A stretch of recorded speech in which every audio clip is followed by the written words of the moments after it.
It's almost Kentucky Derby Day this Saturday at Churchill Downs. 20 are going to line up, at least at this point. We'll see how things work out. But one thing we know, the best way to play the Kentucky Derby is to play it through NYRA Bets. Head on over to NYRA Bets. You can get that $200 sign-up bonus, bet 200, get 200, but also a free, in quotes, $25 win bet on the Derby. If your horse finishes exactly second or third, you'll get your $25 back. Use promo code ROSES. Head over to NYRABets.com for more information. Also, a 10% winner's bonus on the Derby Exacta if you bet it through NYRA Bets on the NYRA Bets app. You got to use the app. Best way to play, no doubt about it. NYRABets.com for more information on also the 3 million point hit and split on the late pick 4 at Churchill Downs on Kentucky Derby Saturday through NYRA Bets. Also, you're coming out to join us at Belmont Park. The gates will open at 10 a.m. First post at Belmont is 12. First post in Kentucky is somewhat after 10 a.m. We'll be running 12 races here as well. They'll all be finished before the Kentucky Derby. Also a bourbon tasting festival here at Belmont as well. You won't want to miss that. I unfortunately will have to miss the bourbon tasting, but if I were you, I'd take a look. Omaha Beach, the morning line favorite. Unfortunately, he came out. Some question at this time whether or not Heichel will be running as well. So there will be at least 19. We hope 20. We want Kieran McLaughlin and Rajiv Mirage to have a chance to win this Derby. Derby 145. Omaha Beach is out, but it's still a big field, and Bob Baffert holds an even stronger hand without Omaha Beach in there. Got 3 horses on the line of the top 3 choices. We'll see if it works out that way. Roadster and Game Winner ran 1-2 in the Santa Anita Derby, and Mike Smith, an excellent ride on Roadster. He let them all do the dirty work up front while Game Winner was engaged, and Roadster ran him down. Roadster, a very nice horse. He's 3 for 3. Every buyer figure he runs is faster than one before it. Bob Baffert knows how to win this race. He can get it done. But I think of the two, you're supposed to prefer Game Winner. Not only was he last year's 2-year-old champion after winning the Breeders' Cup Juvenile on this Churchill Downs surface, but he ran extremely well. Joel Rosario was uncharacteristically aggressive with Game Winner, and he had him 4 wide the whole way on top of the pace. He survived the pace far and away the best while covering a lot more ground than Roadster did. I think he's the horse to beat in this Kentucky Derby. But Bob Baffert has a third player in here as well, and that's Improbable. Now, Improbable was second behind Omaha Beach in his last race in the Arkansas Derby when he was forced to play that game. Here he is, however, when he finished second behind Long Range Toddy, and we'll talk about him in a moment too, in the Rebel. Improbable was best in this race. Improbable moved too soon. This was an overly aggressive ride. He too was wide around the track, but he also made that move too soon. And he also fell victim to an absolutely sensational ride by John Court on Long Range Toddy, who saved ground and waited patiently while Improbable was moving too soon. He got the right trip. Now, Long Range Toddy got the wrong trip, and he did not handle, the mud in the Arkansas Derby. Now, there's some concern, of course, that we'll have a wet track for the Derby. That's up in the air. We're not really sure that's going to be the case. But still, I would give Long Range Toddy a pass for his last race. I still don't know if he's good enough. Can Improbable get the 1.25 miles? He's a city zip. I'm not sure. And I think he's the third likeliest winner, maybe of the Bob Baffert horses, though I'm actually going to use him over Roadster. I still think he's good. And I don't think he's gotten great trips in either of his races. So I don't think he's impossible, but he's not one of my top choices. Now, I do think the Wood Memorial could have a big say. And I know, I'm a homer. Wood Memorial in New York, I think it takes a lot of unnecessary heat. But Tacitus is the real deal.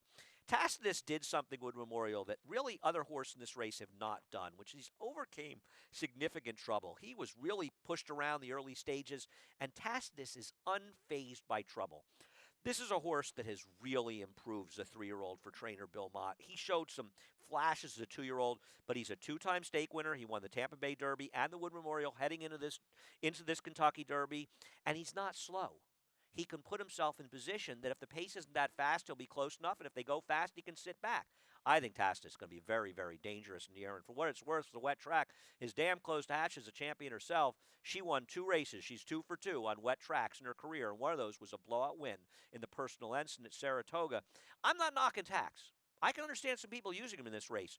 His trainer Danny Gargan felt that they wanted to get the points last time, so maybe they were more aggressive than they normally would have been, and that could have contributed to his second-place finish. I don't think he was being Tacitus. He was second best, but that doesn't mean he's not good enough to at least get a piece of this Derby. So Tax, listen, you can only pick so many in this Derby, and I think there are a lot of players in here, and I wouldn't knock people for taking just about anyone. Let's head down to the Florida Derby. Having said that, now I'm going to knock people for taking a horse in here. I'm not a big fan of Maximum Security. I think that Maximum Security got everything his own way. When the connections, for their reasons, decided to rate Hidden Scroll, it ended up being an absolute walk on the front end. And listen, Bodie Express, the maiden, he's a nice horse, but they ran 1-2 around the racetrack. And I think you have to look at that. And we'll talk about Code of Honor as well. Code of Honor was somewhat victimized by the pace. I don't think he ran great in here, but given the slow pace, he had no real chance. But let's talk Maximum Security first. There seems to be a mistaken opinion around that he's going to be the speed in this Kentucky Derby with Omaha Beach out. I think that is delusional. I don't think he's as fast as Vekoma. I don't think he's as fast as War of Will if he can get out from the rail. I don't think Jason Service even wants him on the lead, so he's not going to be the speed. I want to see him take his game to Kentucky and prove it. Now, listen, Jason Service actually overperformed with Firenze Fire in this race last year, so maybe it'll happen. But honestly, Maximum Security caught lightning in a bottle with that slow pace in the Florida Derby, and I just don't see it happening in this Derby. If you like him, you should play him, but he is not going to be on my tickets. I do want to talk, though, about Code of Honor. We'll take a look at Code of Honor getting an absolutely perfect trip when he beat Vekoma, and we'll talk about Vekoma next, in the Fountain of Youth. Code of Honor got just an incredible ride by John Velasquez. And I'm going to add, John Velasquez gave him a great ride in the Florida Derby as well. Code of Honor is a small horse who maybe he can negotiate some traffic in the Derby, and certainly doesn't hurt to be ridden by John Velasquez, who rides him impeccably, and be trained by Shug McGaughey. I just don't know if he's really good enough, and I don't know that he's necessarily a horse that gets better at 1.25 miles. So I'd love to see him do well. I'm kind of a fan of him as a racehorse. But honestly, I just don't know if he's quite good enough, at least at this point in his career, to win this Kentucky Derby. But let's talk Vekoma, and we'll talk win-win-win, two horses that are coming out of the Bluegrass. Vekoma did take advantage of a track that was kind of speed that day, but he was on top of a fast pace, and he drew off in the stretch. He's got a funny way of going, for those of you that have seen the Bluegrass, and you can look it up online. And I don't know that he's a horse that's going to want 1.25 miles, but I think he's the horse that's the biggest beneficiary of the scratch Omaha Beach, because it's not impossible he finds himself the controlling speed here. I love Vekoma as a racehorse. I just think he's a horse that's going to be more suited to races like the Woody Stevens on Belmont Day at 7 furlongs and the Alan Jerkins on Travers Day at Saratoga. He could be the controlling speed. I respect his talent. I just don't trust him at 1.25 miles. A lot of people like win-win-win who did have some trouble in that Bluegrass and was stayed a key moment, and he closed into a track that was very kind to speed. But somebody had to close in that race because it just wasn't a strong field behind Vekoma. I think win-win-win, frankly, is a talented horse who will benefit from a cutback in distance as well. I don't think just because he's a closer, he wants this 1.25 miles. I hope that Mike Trombetta, for Mike Trombetta's sake, I'm wrong in here. Love to see him do well in the Derby for his connections. I just think he's up against it. I also don't know if he is necessarily good enough. A horse that a lot of people are interested in is By My Standards, who's the now horse because he's been training extremely well at Churchill Downs.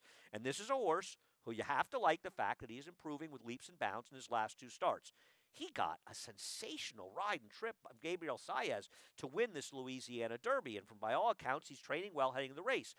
But didn't Spinoff, who's the number 19 in the Derby, run the better race? He was attending the pace a little bit closer, and he was wide the whole way around. He didn't give up to the late stages. Now, I'm not a big fan of Spinoff. I don't know if he's good enough, and he's going to have to chase the pace from his outside post. But frankly, By My Standards is getting a lot of attention. I think that Spinoff's being ignored. But I don't want to ignore the fact that he can rate. He draws a good post, and he's training well at Churchill Downs, so he'll be on the bottom part of my play By My Standards. Let's take a look at War of Will, who was the big disappointment in the Louisiana Derby, and he had run 2 huge races, the Lecomte and then this victory in the Risen Star.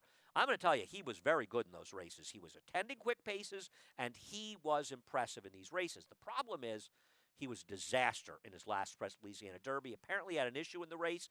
I have to believe his connections feel he's doing well, or they would not run him back in the air. But I have trouble betting a horse off of a bad performance in his last prep. And he's got the rail. They've got to send him from in there. He's got to overcome the inside position, which isn't always the best situation in the Derby. I just don't trust him, but he did run well in the Risen Star and the Lecomte. And in, of course, the race we looked at, the Risen Star, he beat Country House, who's the kind of horse, if you feel the race is going to completely fall apart, maybe he clunks along for 4th. He always shows up with a decent effort for Bill Mott. I just don't know if he's really good enough in this Derby.